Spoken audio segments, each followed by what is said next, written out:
तुम लोग इंसान नहीं हो, सिर्फ बोझ हो। तुम्हारा चेहरा देखते ही मेरा पूरा दिन खराब हो जाता है। तुम जैसे गरीबों को मेरे सामने खड़े होने का भी कोई औकात नहीं है। दूर हट जाओ। शिवपुर गांव का सबसे आमिर जमींदार था राघव राय। विशाल हवेली, अपार दौलत और उसके साथ बेहिसाब अहंकार। एक सुबह वो अपने खेत देखने जा रहा था। तभी एक बुढ़ा किसान सिर पर धान की बोरी लेकर जा रहा था। अचानक उसका पैर फिसल गया।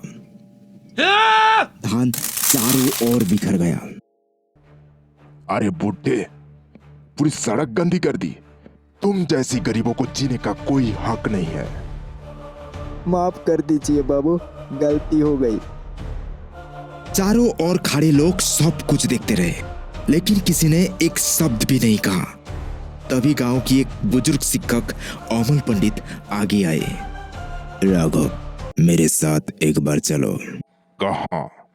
चलो, तुम्हें एक ऐसी जगह ले चलता हूँ जहाँ इंसान अपनी असली पहचान समझता है।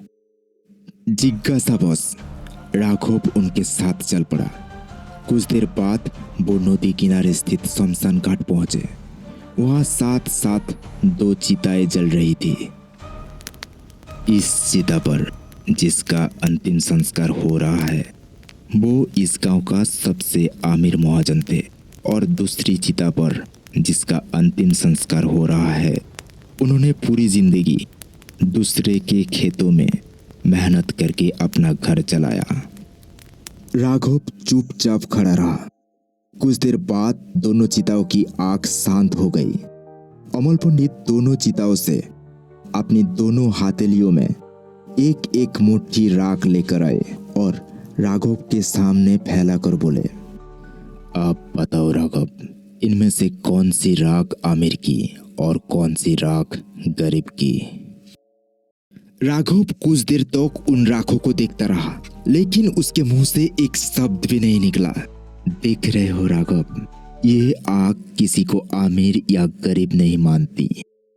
आखिरी सफर में ना धन साथ जाता है, ना ताकत, ना अहंकार। मौत के सामने सब बराबर है।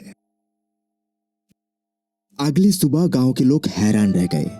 उन्होंने देखा राघव राय अपने कंधों पर उस बुढ़े किसान की धान की बोरी उठाकर उसके घर पहुंचा रहा है। सब समझ गए कि उस इंसान के भीतर एक बहुत बड़ा बदलाव आ चुका है।